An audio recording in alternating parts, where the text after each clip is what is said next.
Dans la grande tapisserie de l'histoire de la musique, certaines voix brillent intensément, puis s'éteignent trop tôt. Frida Boccara, chanteuse française d'origine italienne, a captivé le public du monde entier par ses interprétations émouvantes et sa maîtrise de nombreuses langues. Pourtant, derrière les distinctions et la reconnaissance internationale, se cache une histoire faite à la fois de triomphe et de tragédie. Voici le récit poignant de Frida Boccara.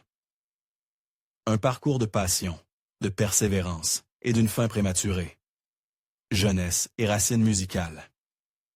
Frida Boccara est née sous le nom de Danielle Frida Hélène Boccara, le 29 octobre 1940 à Casablanca, au Maroc, pendant une période tumultueuse de l'histoire mondiale. Le monde était en guerre, et bien que le Maroc fût alors sous domination coloniale française, il n'échappait pas aux conséquences plus larges de la Seconde Guerre mondiale.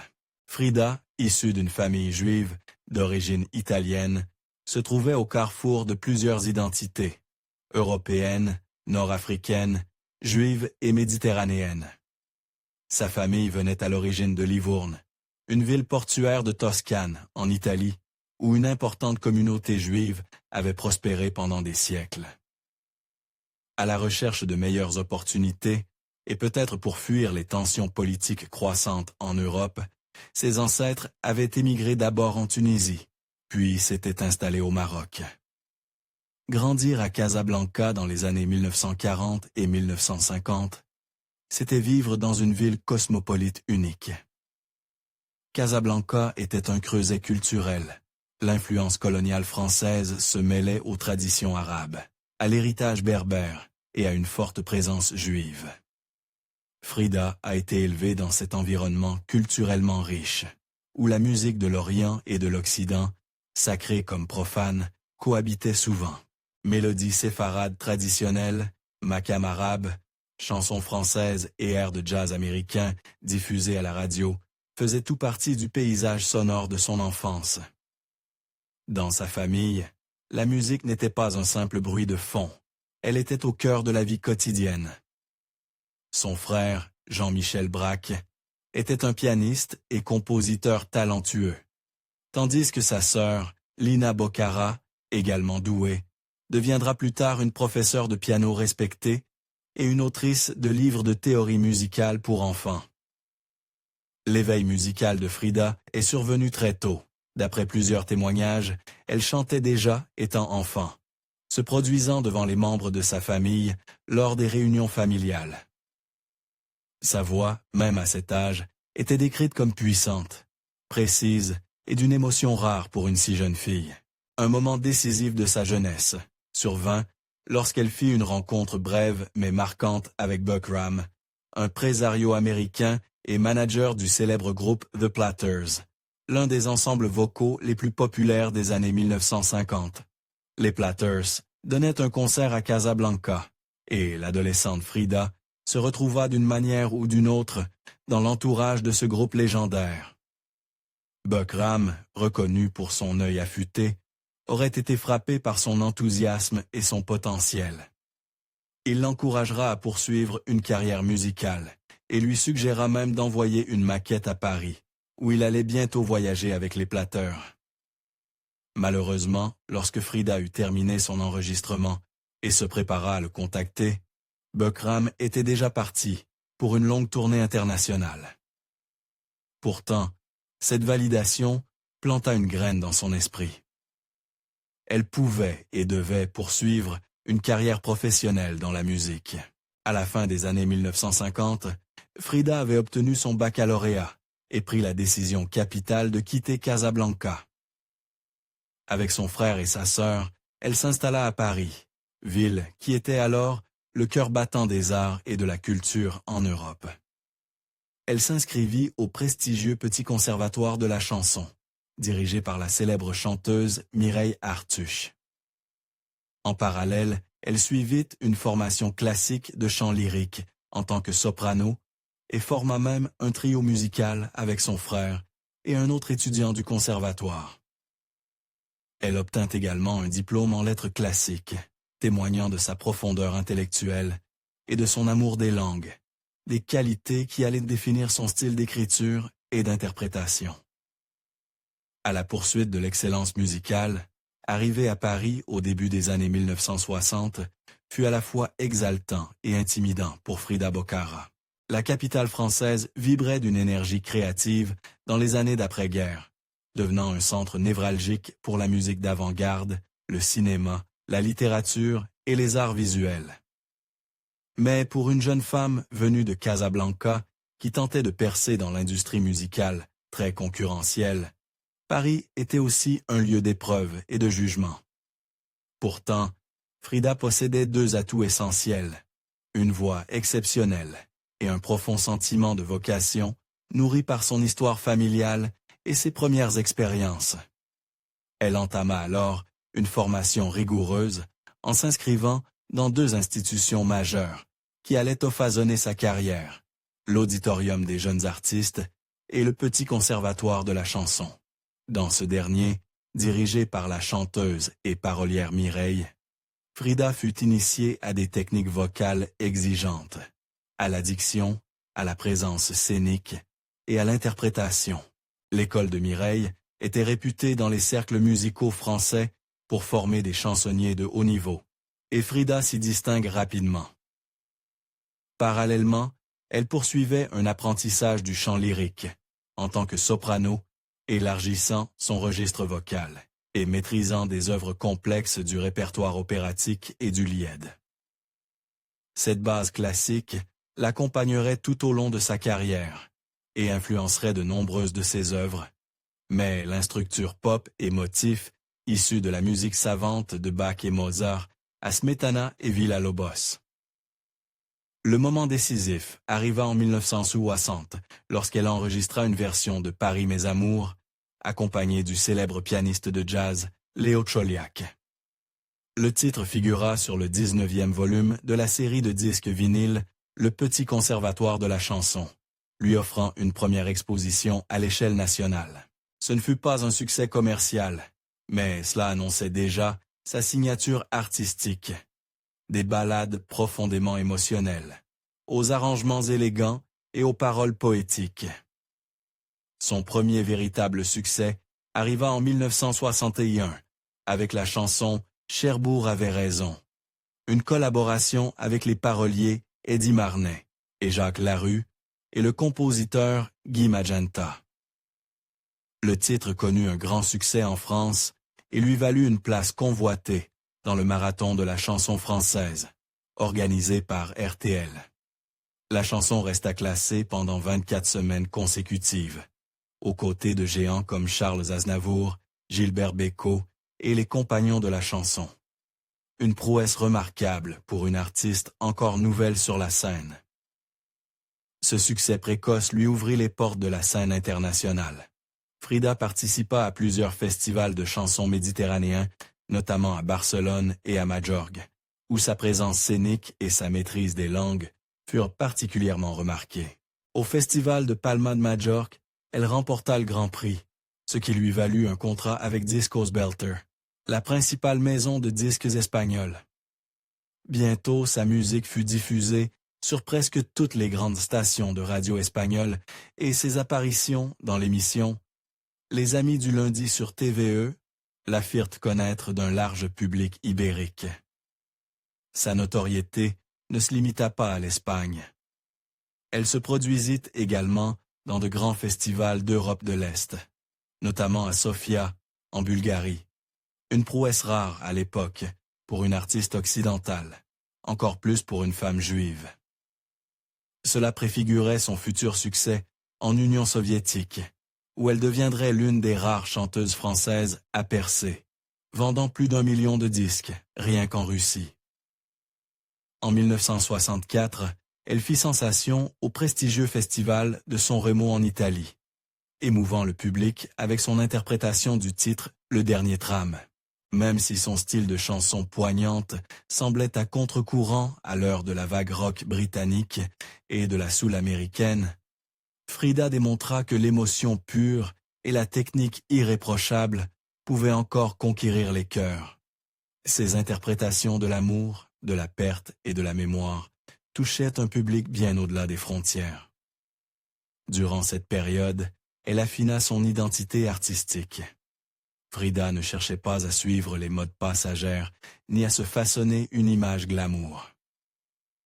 Elle se positionnait comme une interprète de chansons profondes et poétiques, abordant souvent des thèmes existentiels, la candeur de l'enfance ou la beauté mélancolique du temps qui passe. Sa collaboration avec Eddie Marnay allait devenir un pilier de sa carrière. Marnay, l'un des paroliers les plus respectés de France, écrira plus tard plusieurs de ses chansons les plus aimées, dont celle qui la propulsera sur la scène mondiale. Frida Boccara était désormais une artiste respectée en France et une étoile montante à l'international. Sa maîtrise des langues, sa sophistication musicale et son refus de se plier aux stéréotypes commerciaux la rendaient unique dans une époque marquée par la standardisation de la musique pop. Tout était prêt pour son plus grand moment. Le concours Eurovision de la chanson de 1969, où le monde entier allait enfin entendre sa voix sur la scène la plus prestigieuse. Triomphe à l'Eurovision. En 1969, Frida Boccara s'était déjà imposée en France et dans plusieurs régions d'Europe comme une interprète passionnée de la chanson française, capable de passer d'une douce nostalgie à une puissance lyrique en l'espace d'une seule phrase.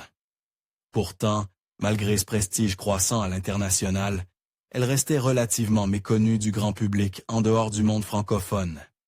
Cela allait bientôt changer, de façon spectaculaire. Au début de l'année 1969, la chaîne nationale française, ORTF, reçut 108 propositions pour représenter la France au concours Eurovision de la chanson. Un jury d'experts musicaux n'en retint qu'une seule. Un jour, un enfant. Une ballade envoûtante, composée par Émile Stern, est écrite par le fidèle collaborateur de Frida, Eddie Marnay.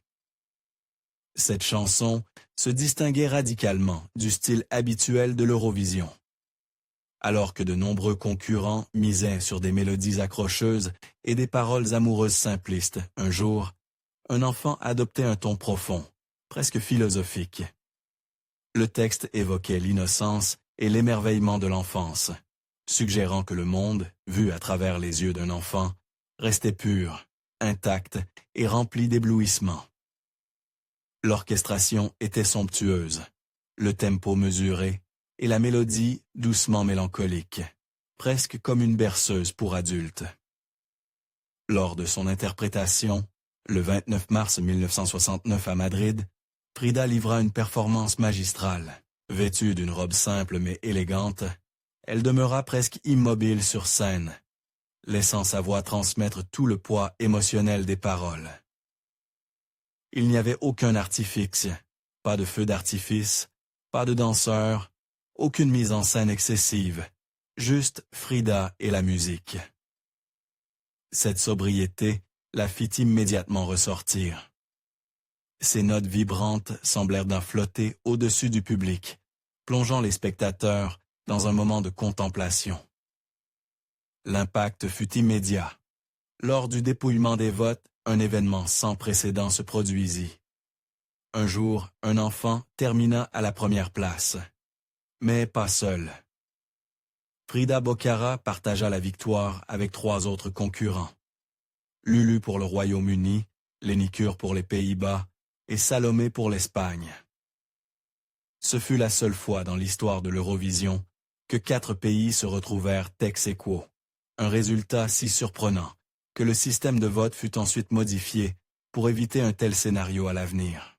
Malgré ce partage du titre, la prestation de Frida fut largement considérée comme la plus aboutie techniquement et la plus bouleversante sur le plan émotionnel. Pour la France, ce fut un retour triomphal au sommet de l'Eurovision. Pour Frida, c'était la consécration de son art sur la scène mondiale. Le succès de « Un jour, un enfant » déclencha une série d'engagements internationaux. La chanson fut traduite et enregistrée en plusieurs langues, dont l'anglais, l'allemand, l'italien et l'espagnol.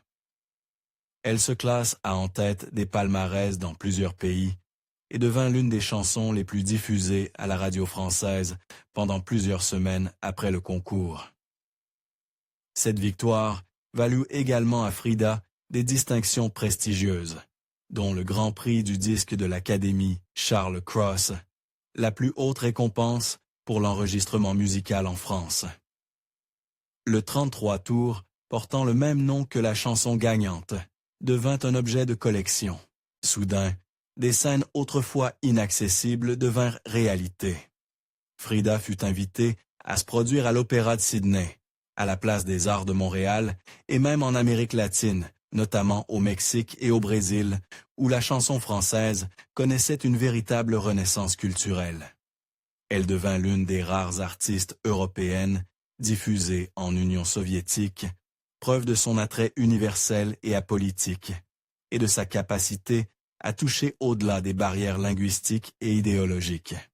Mais l'effet le plus profond de ce triomphe fut peut-être d'ordre personnel. Pour une femme qui avait toujours cherché la profondeur émotionnelle dans son art, il ne s'agissait pas simplement d'un jalon dans sa carrière. C'était une confirmation spirituelle que l'art sincère et chargé d'âme pouvait encore émouvoir le monde. Frida ne chantait pas simplement des chansons.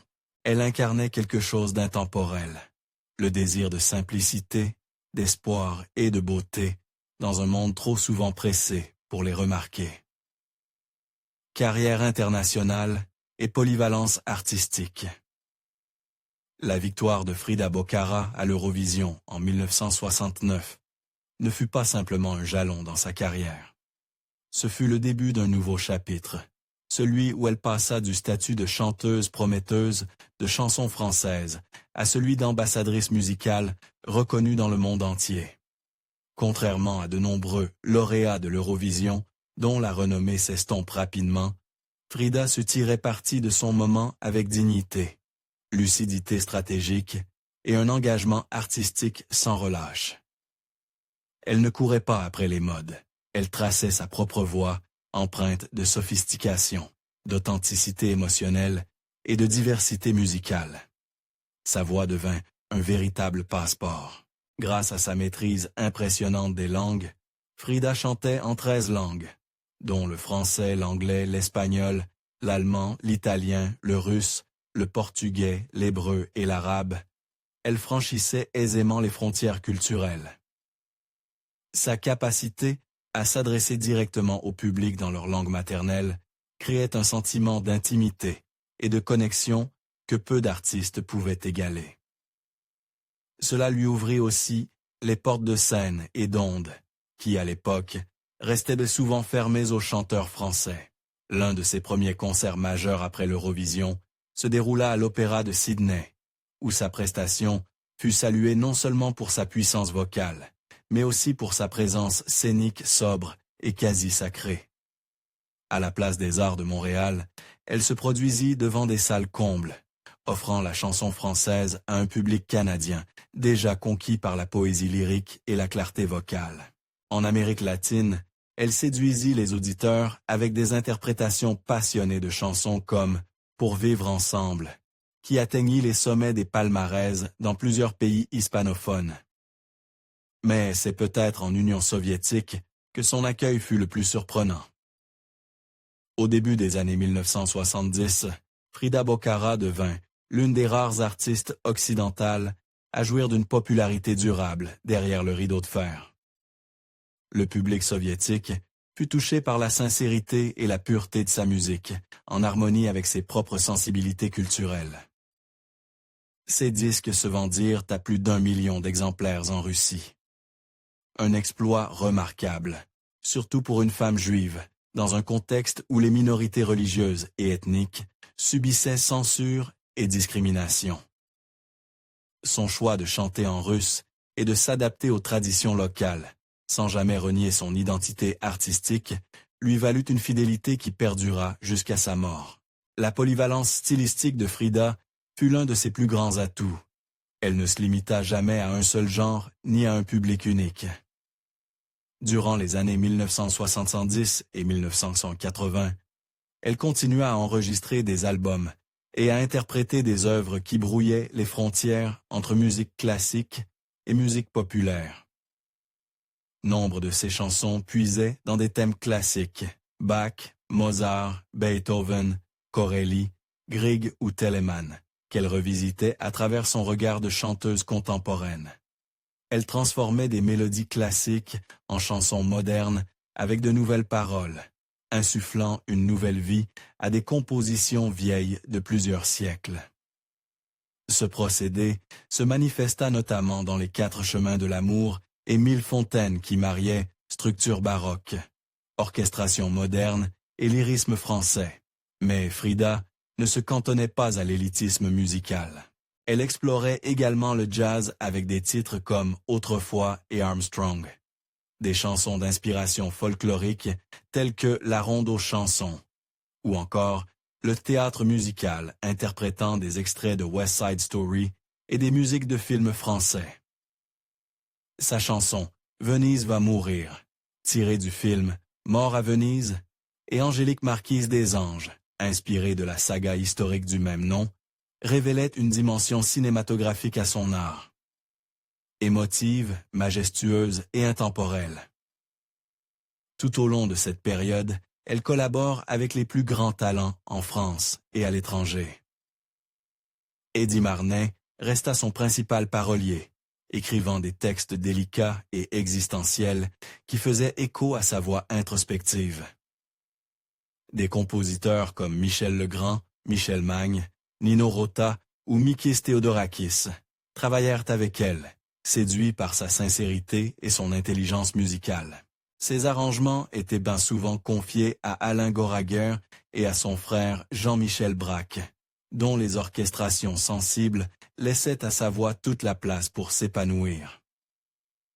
En 1980, le ministère français de la Culture lui décerna le titre de chevalier de l'Ordre des Arts et des Lettres, l'une des plus hautes distinctions culturelles du pays. C'était une reconnaissance officielle, non seulement de son talent vocal, mais aussi de son rôle d'ambassadrice de la culture française à travers le monde. Défis et dernières années. Malgré sa renommée internationale et la reconnaissance critique qu'elle avait acquise, les années 1980 marquèrent une période de transition difficile pour Frida Bocara sur les plans artistiques, commercial et personnel. L'industrie musicale changeait rapidement. La pop devenait de plus en plus synthétique, axée sur la jeunesse et dominée par l'image. Les synthétiseurs, le disco et les clips à la MTV envahissèrent les ondes. La chanson introspective et poétique que Frida incarnait avec tant de profondeur semblait désormais en décalage avec les goûts des populaires. Frida, cependant, n'avait jamais été du genre à suivre les tendances pour rester visible. Plutôt que de se réinventer en figure commerciale de la pop, elle choisit de rester fidèle à son identité, émotive, philosophique, élégante. Cette intégrité artistique eut un prix. La diffusion radio diminua, les ventes d'albums ralentirent et il devient plus difficile d'atteindre un nouveau public, dans une culture qui privilégiait désormais la très instantanée à la profondeur lyrique. Pourtant, elle persista. En 1980, cherchant à retrouver la scène de l'Eurovision qu'il avait révélée au monde, Frida participa à la sélection nationale française avec la chanson « Un enfant de France ». Bien que sincère et patriotique, l'entrée ne se classe à que 5e sur 6 finalistes. Elle retenta sa chance en 1981 avec « Voilà comment je t'aime », mais le résultat fut similaire. Pour une artiste de son envergure, déjà décorée et admirée à l'étranger, c'était un rappel humble de la fugacité de la gloire et de la manière souvent impitoyable dont l'industrie traite les femmes qui ne sont plus sous les projecteurs. Frida ne se laissa pas gagner par l'amertume. Elle continua à se produire, en particulier en Europe de l'Est et dans les régions francophones du Canada, où le public lui resta fidèle. Dans ces dernières années, ses concerts ressemblèrent davantage à des hommages intimes qu'à des spectacles commerciaux. Elle chantait non seulement ses titres célèbres, mais aussi des compositions de sa famille, notamment de sa sœur Lina et de son frère Jean-Michel. Ses prestations avaient une nouvelle tonalité introspective, comme si Frida offrait au public un regard sincère et sans filtre sur son âme. Dans sa vie privée, Frida restait discrète et centrée sur son fils, Tristan Boccara, né au milieu des années 1970. Elle ne révélera jamais publiquement l'identité de son père, et il semble qu'elle l'ait élevé seule. Malgré ses voyages à travers le monde, elle fut une mère dévouée, et son lien profond avec Tristan fut immortalisé dans une chanson intitulée « Tristan », écrite par Lina et Jean-Michel, et entièrement dédiée à lui. Tristan suivit les traces de sa mère, devenant chanteur, compositeur et pianiste, sous le nom de scène Goldinski, signé plus tard chez Universal. Au début des années 1990, la santé de Frida commença à décliner. Amis et collègues remarquèrent de ses apparitions publiques plus rares et une énergie à moindre dysne. Pourtant, elle n'annonça jamais publiquement de maladie grave. Frida, fidèle à elle-même, resta privée et digne jusqu'au bout. Elle apparaissait parfois à la télévision française lors d'hommages ou de rétrospectives, toujours impeccablement vêtue et posée, bien que visiblement plus fragile. Tragiquement, le 1er août 1996, Frida Boccara mourut à l'âge de 55 ans dans le 20e arrondissement de Paris. La cause, une grave infection pulmonaire fulgurante qui l'emporta bien trop tôt. Sa mort suscita un deuil discret, plutôt que des gros titres, mais pour ceux qui comprenaient son héritage, ce fut la fin d'une époque. Elle fut enterrée en banlieue parisienne, à Bagneux, dans une tombe simple située à la 63e division du cimetière. Pas de monument de marbre, pas de lettres dorées, juste une dalle de béton avec une plaque modeste, symbole de l'humilité avec laquelle elle avait vécu, et de la dignité silencieuse qu'elle conserva même dans la mort. Sa foi juive fut respectée, et sa tombe repose dans la section réservée à cette tradition. Dans un communiqué officiel, publié après son décès, Philippe Douste-Blazy, alors ministre de la Culture, déclara, en mémoire de Frida Boccara, une chanteuse populaire authentique qui a porté la chanson française sur toutes les scènes du monde pendant de longues années. Des mots justes, mais peut-être insuffisants. Car Frida n'a pas seulement porté la chanson française à l'étranger, elle en a préservé l'essence, dans un monde qui cherchait souvent à l'édulcorer. Elle fut un pont entre les cultures, une gardienne de la pureté lyrique, et une voix pour ceux qui croyaient encore au pouvoir de la musique pour émouvoir l'âme. Dernières années et héritage. Les dernières années de Frida Boccara furent empreintes d'une dignité silencieuse, bien loin des projecteurs internationaux qui l'avaient autrefois portée au nu. Même si le monde de la musique grand public avait évolué, elle n'arrêta jamais de chanter. Elle ne cessa jamais de croire au pouvoir durable de la mélodie, de l'émotion et du lyrisme. Et même si le public s'était fait plus discret, son admiration n'en était que plus profonde, notamment en Russie, au Québec et dans certaines régions d'Europe de l'Est, où sa voix restait vénérée comme un trésor d'une époque musicale plus réfléchie. Elle se concentra sur des concerts plus intimistes, souvent sur invitation, où elle n'était pas simplement une chanteuse, mais une messagère de nostalgie et de sens. Son répertoire s'enrichit de nouvelles adaptations de thèmes classiques, de chansons introspectives et de poèmes musicaux sur l'enfance, la mémoire, la perte et l'espoir. Durant ces années, elle collabora davantage avec ses frères et sœurs, en particulier Jean-Michel Braque et Lina Boccara, ses plus proches complices musicaux. Son fils Tristan, désormais jeune adulte, révéla un véritable talent de compositeur, arrangeur et pianiste. Frida encouragea son développement avec la même tendresse et la même passion qu'elle avait accordée à son propre art. Elle ne chercha pas à projeter son ombre sur lui, mais le soutient pour qu'il trouve sa propre voix. Tristan, qui allait plus tard se produire sous le nom de Scène Goldinski, a depuis déclaré que sa mère fut non seulement son parent, mais son premier véritable mentor artistique. Bien que sa santé déclinât, elle ne se retira jamais complètement de la scène. Elle apparut sporadiquement à la télévision française au début des années 1990, souvent lors d'émissions rendant hommage aux anciens lauréats de l'Eurovision ou aux grands noms de la chanson.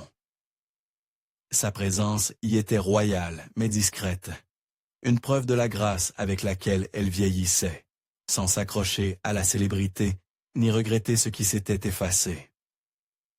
Puis, le 1er août 1996, Frida Bocara s'éteignit. Elle mourut à seulement 55 ans, à Paris, des suites d'une infection pulmonaire fulgurante. Sa disparition fut un choc pour ses proches. Aucune maladie n'avait été annoncée, et beaucoup croyaient encore qu'elle préparait de nouveaux enregistrements. Elle laissait derrière elle son fils, sa famille et une discographie riche de plus de 30 albums et des centaines de concerts sur 4 décennies. Ses funérailles furent d'être modestes. Elle fut inhumée au cimetière de Bagneux, en banlieue sud de Paris, dans la section juive, conformément à sa foi. Sa tombe est sobre, une simple dalle de béton avec une plaque portant son nom. Pourtant, pour ceux qui connaissaient son art, il s'agit d'un lieu sacré. Après sa mort, les hommages commencent à affluer. Cette même année, Philippe Douste-Blazy, alors ministre de la Culture, rendit hommage à son authenticité et à sa fidélité à la diffusion de la chanson française dans le monde. Mais ce furent peut-être les témoignages des fans qui furent ceux les plus touchants, ceux qui avaient agrandi avec sa voix, appris le français grâce à ses paroles, ou trouvé du réconfort dans ses chansons lors de moments difficiles. En 1999, le producteur Yvon Chataignier publia une compilation posthume intitulée « Un jour on vit », rassemblant ses plus grands succès, plusieurs enregistrements rares, ainsi que des morceaux inédits, dont sa magnifique interprétation du thème du film « Angélique Marquise des Anges ». Cette collection permet de faire découvrir l'art de Frida à une nouvelle génération, tout en rappelant aux anciens auditeurs la puissance émotionnelle qu'elle avait toujours incarnée. En 2003, la chanteuse canadienne Marie-Denise Pelletier lui rendit hommage avec l'album « Les mots de Marnette », dédié au parolier Eddie Marnette, le partenaire créatif le plus important de Frida. L'album inclut de magnifiques relectures de 100 000 chansons, La Croix, L'Étoile et le Croissant, et Un jour, un enfant. D'autres grands noms tels que Céline Dion, Agnetha Felskog du groupe ABBA, Anne-Marie David ou encore Lenny Kure enregistraient également ces chansons, en hommage témoignant de l'influence durable de Frida. Et vous, quelle est votre chanson préférée de Frida Bocara? Ou quel souvenir vous évoque sa voix?